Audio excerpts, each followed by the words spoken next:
Ang magandang balita ayon kay Marcos, 13 kabanata. Nang palabas na si Jesus sa templo, sinabi sa kanya ng isa sa mga alagad, Guro, tingnan po ninyo. Kay lalaki ng mga gusali at kay gaganda ng mga batong ginamit dito. Sumagot si Jesus, Nakikita mo ba ang naglalakihang gusaling yan? Wala riyang matitirang magkapatong na bato. Ang lahat ay ikuguho. Habang nakaupo si Jesus sa bundok ng mga Olibo, sa tapat ng templo, palihim siyang tinanong nina Pedro, Santiago, Juan at Andres. Kailan po ba mangyayari ang mga bagay na yun? At ano po ang palatandaan na malapit ng maganap yun? Sinabi sa kanila ni Jesus, Mag-ingat kayo upang huwag kayong malinlang ninuman. Maraming lilitaw at magpapanggap na sila ang Mesyas at ililigaw nila ang marami. Huwag kayong mababalisa kung makabalita kayo ng mga labanan at mga digmaan. Dapat mangyari ang mga yon, ngunit hindi pa yon ang wakas. Makikipagdigma ang mga bansa sa kapwa-bansa at ang mga kaharian sa kapwa-kaharian. Lilindol sa iba't ibang dako at magkakaroon ng taggutom. Ang mga ito'y pasimula pa lamang ng paghihirap na tulad ng nararanasan ng isang nanganganak. Mag-ingat kayo sapagkat kayo'y isasakdal sa mga hukuman at hahagupitin sa mga sinagoga. Dahil sa akin, iaharap kayo sa mga gobernador at mga hari upang kayo'y magpatotoo sa harapan nila. Dapat munang maipangaral sa lahat ng bansa ang magandang balita bago dumating ang wakas. Kapag kayo'y dinakip na nila at iniharap sa paglilitis, huwag kayong mababahala tungkol sa sasabihin ninyo. Sa oras na yon, sabihin ninyo ang dapat ninyong sabihin, sapagkat hindi kayo ang magsasalita, kundi ang Espiritu Santo na siyang magtuturo kung ano ang sasabihin ninyo. Ipapahamak ng kapatid ang kanyang kapatid upang ipapatay. Gayon din ang gagawin ng ama sa kanyang anak. Lalabanan ng mga anak ang kanilang mga magulang at ipapapatay. Kapupuotan kayo ng lahat dahil sa pagsunod ninyo sa akin. Ngunit ang manatiling tapat hanggang wakas ay maliligtas. Kapag nakita na ninyo sa dakong di dapat niyang kalagyan ang kasuklam-suklam na kalapastanganan, unawain ito ng bumabasa. Ang mga nasa Judea ay dapat nang tumakas papuntang kabundukan. Ang nasa bubungan ay huwag nang mag-abalang pumasok sa bahay upang kumuha ng anuman. At ang nasa bukid ay huwag nang umuwi pa upang kumuha ng balabal. Sa mga araw na yon, kawawa ang mga nagdadalang tao at ang mga nagpapasuso. Ipanalangin ninyong huwag mangyari ang mga ito sa panahon ng taglamig. Sapagkat sa panahong yon, ang mga tao'y magdaranas ng matinding paghihirap na hindi pa nararanasan mula ng likhain ng Diyos ang sanlibutan, at hindi na muling mararanasan pa kahit kailan. Kung hindi pa iikliin ng Panginoon ang panahong yon ay walang maliligtas. Ngunit alang-alang sa kanyang mga pinili, paiikliin niya yon. Kung may magsabi sa inyo, narito ang Mesyas, o kaya'y naroon siya, huwag kayong maniniwala, sapagkat may mga magpapanggap na Mesyas at may mga magpapanggap na propeta. Magpapakita sila ng mga tanda at mga himala upang iligaw, kung maaari, pati ang mga hinirang ng Diyos. Kaya't mag-ingat kayo. Bago pa mangyari, ay sinasabi ko na sa inyo ang lahat. Pagkatapos ng mga kapighatiang yon, magdidilim ang araw. Hindi magliliwanag ang buwan. Malalaglag mula sa langit ang mga bituin, at magugulo ang mga kapangyarihan sa kalawakan. Makikita ng lahat ang anak ng tao na dumarating, na nakasakay sa alapaap at may dakilang kapangyarihan at karangalan. Susuguin niya ang kanyang mga anghel sa 4 na sulok ng daigdig upang tipunin ng mga ito ang mga hinirang ng Diyos. Unawain ninyo ang aral mula sa puno ng igos. Kapag magulang na ang mga sanga nito at nagkakadahon na, alam ninyong malapit na ang tag-araw. Gayon din naman, kapag nakita ninyong nangyayari na ang mga bagay na ito, malalaman ninyong malapit na ang kanyang pagdating. Siya'y paparating na. Tandaan ninyo, magaganap ang lahat ng ito bago mamatay ang mga taong nabubuhay ngayon. Mawawala ang langit at ang lupa, ngunit hindi ang aking salita. Ngunit, walang nakakaalam ng araw ni oras na yon. Kahit ang mga anghel sa langit o ang anak man, ang Ama lamang ang nakakaalam yon. Magbantay kayo at maging handa, dahil hindi ninyo alam kung kailan ito mangyayari. Ang katulad nito'y isang taong maglalakbay sa malayo. Iniwan niya ang kanyang tahanan sa pamamahala ng kanyang mga utusan. Binigyan niya ang bawat isa ng kanya-kanyang gawain at inutusan niya ang tanod na magbantay. Gayon din naman, magbantay kayong lagi, dahil hindi ninyo alam kung kailan darating ang Panginoon ng sambahayan. Maaaring sa takip-silim, sa ating gabi, sa madaling araw, o kaya'y sa umaga. Baka siya'y biglang dumating at marat ng kayong natutulog.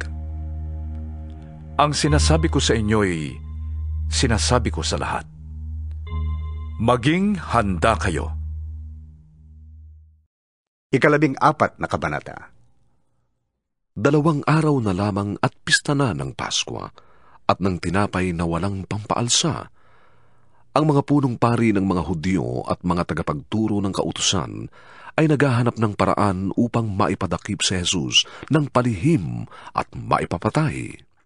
Huwag sa kapistahan at baka makagulo mga tao, sabi nila. Nasa Betanya noon si Jesus sa bahay ni Simong Ketungin. Habang siya'y kumakain, dumating ang isang babaeng may dalang isang sisidlang alabastro na puno ng mamahaling pabangong mula sa katas ng purong nardo. Binasag niya ang sisidlan at ibinuhos ang pabango sa ulo ni Jesus. Nagalit ang ilang naroroon at sila'y nag-usap-usap. Bakit niya inaksaya ang pabango? Maaaring ipagbili iyon ng mahigit sa 300 denaryo at maibigay sa mga dukha ang pinagbilhan. At kinagalitan nila ang babae. Ngunit sinabi naman ni Jesus, bakit ninyo siya ginugulo? Pabayaan ninyo siya. Mabuti ang ginawa niyang ito sa akin. Habang panahoy kasama ninyo ang mga dukha at anumang oras ninyong ibigin ay makakagawa kayo sa kanila ng mabuti. Ngunit ako'y hindi ninyo kasama sa habang panahon. Ginawa niya ang kanyang makakaya. Hindi pa may binuhusan na niya ng pabango ang aking katawan bilang paghahanda sa paglilibing sa akin. Sinasabi ko sa inyo, saan man sa buong mundo ipangaral ang magandang balita, ang ginawa niyang ito ay ipapahayag din bilang pag-alaala sa kanya. Si Judas Iscariote, na isa sa 12, ay pumunta sa mga punong pari ng mga Hudyo upang ipagkanulo si Jesus. Natuwa sila nang marinig nila ang alok ni Judas at nangakong bibigyan siya ng salapi. Mula nooy humanap na si Judas ng pagkakataong maipagkanulo si Jesus. Unang araw noon ng pista ng tinapay na walang pampaalsa, araw ng paghahain ng korderong Pampaskwa. Tinanong si Jesus ng kanyang mga alagad, Saan po ninyo gustong ipaghanda namin kayo ng hapon ng Pampaskwa? Inutusan niya ang 2 sa kanyang mga alagad. Pumunta kayo sa bayan at may masasalubong kayong isang lalaking may dalang banga ng tubig. Sundan ninyo siya sa bahay na kanyang papasukan.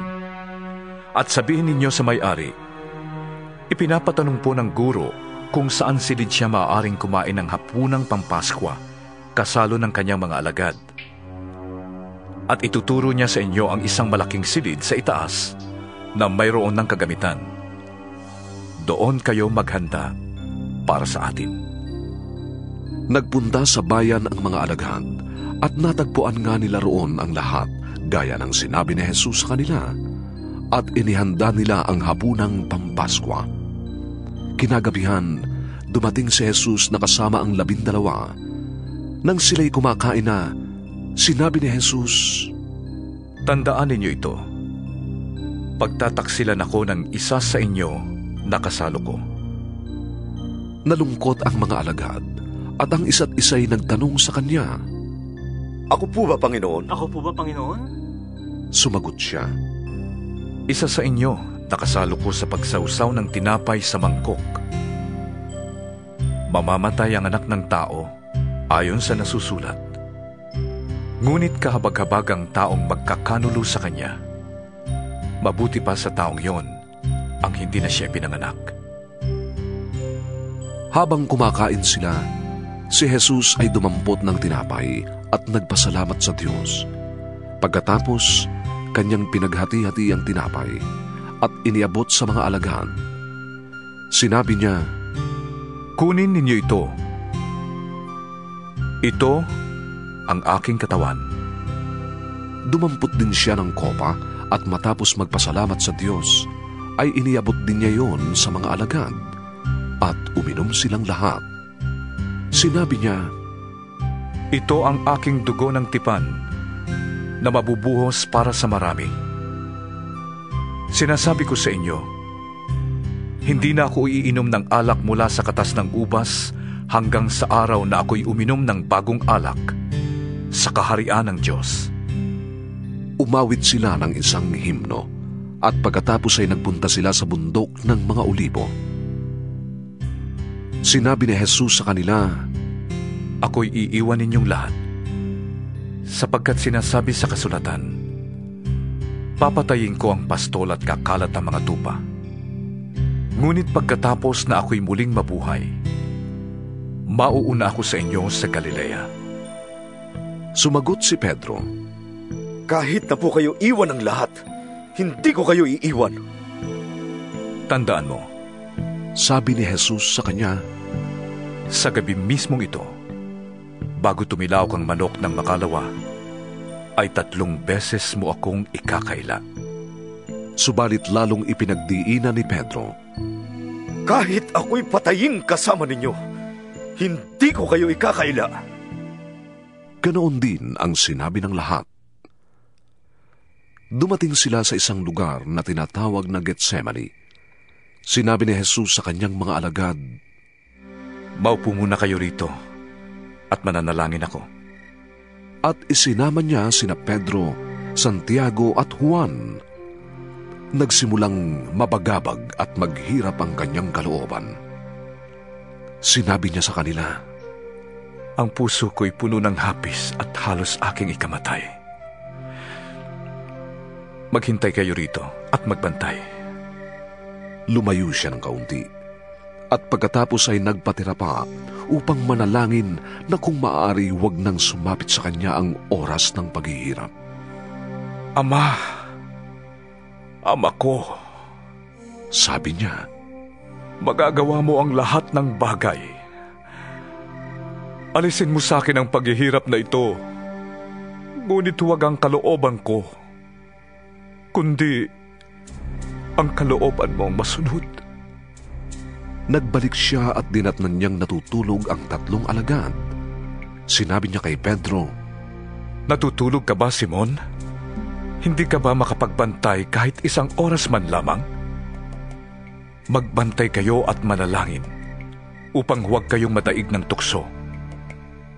Ang espiritu'y nakahanda, ngunit ang laman ay mahina.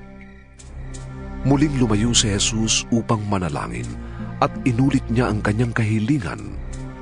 Nagbalik siyang muli sa kanyang mga alagad at sila'y naratnan niyang natutulog dahil sila'y antok na antok at hindi nila malaman kung ano ang kanilang sasabihin. Sa ikatlo niyang pagbabalik ay sinabi niya sa kanila, Natutulog pa ba kayo at namamahinga? Tama na at dumating na ang oras upang ang anak ng tao'y ibigay sa kamay ng masasamang tao. Magsitayo kayo. Narito na ang magtataksil sa akin. Nagsasalita pa si Jesus nang dumating si Judas na isa sa 12 alagad. May kasama siyang maraming tao na may mga dalang tabak at pamalo.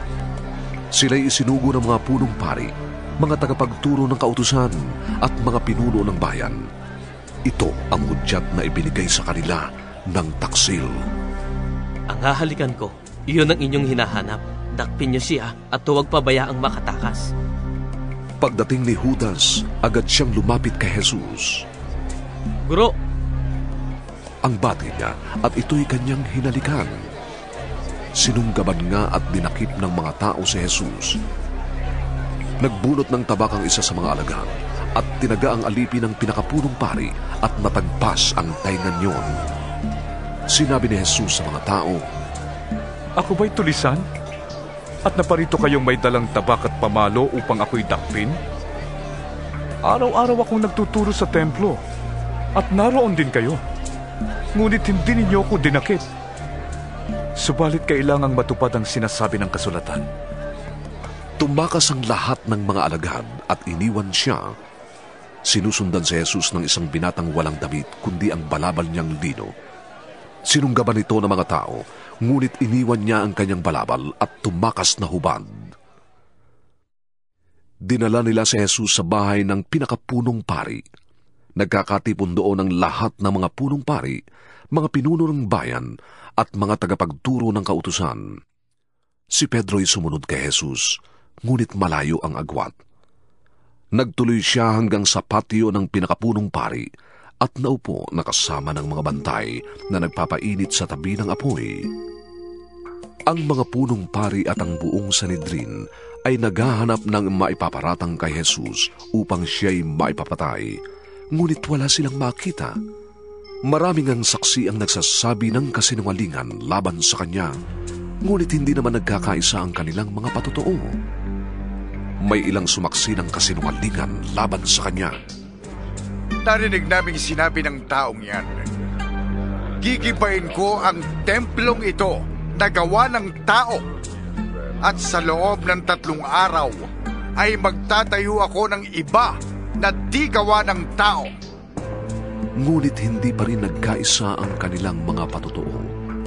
Tumindig ang pinakapunong pari sa harap ng kapulungan at tinanong si Jesus, Wala ka bang isasagot sa paratang nila sa'yo? Walang ibig si Jesus at hindi sumagot ng anuman. Muli siyang tinanong ng pinakapunong pari, Ikaw bang Mesiyas na anak ng Diyos na kapuri-puri? Ako nga. Sagot ni Jesus. At makikita ninyo ang anak ng taong nakaupo sa kanan ng makapangyarihan sa lahat. Makikita rin ninyo siyang dumarating na nasa alapaap ng kalangitan. Pinunit ng pinakapunong pari ang sariling kasuotan at sinabi, Hindi na natin kailangan ng mga saksi. Narinig ninyo ang kanyang paglabastangan sa Diyos. Ano ang pasa ninyo?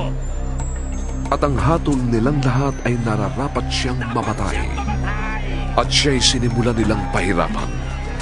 Dinuraan siya ng inan, piniringan at pinagsusuntok. Hulaan mo nga.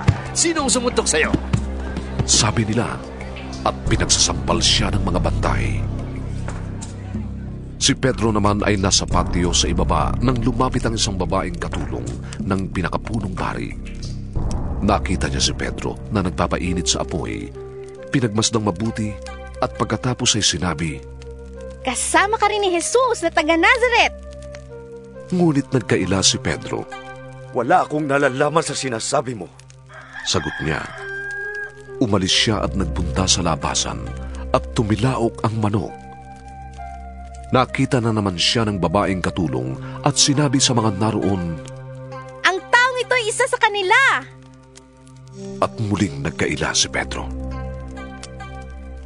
Makalipas ang ilang sandali ay sinabi naman kay Pedro ng mga nakatayo roon, Talagang isa ka sa kanila. Taga Galilea ka rin, hindi ba? Sumpain man ako ng langit. Talagang hindi ko nakikilala ang taong yan. Sagot ni Pedro. Siya namang pagtilaok uli ng manok. Naalala ni Pedro ang sinabi sa kanya ni Jesus. Bago tumilaok ng makalawa ang manok, ay 3 beses mo kong ikakaila. Nanlumos siya at nanangis.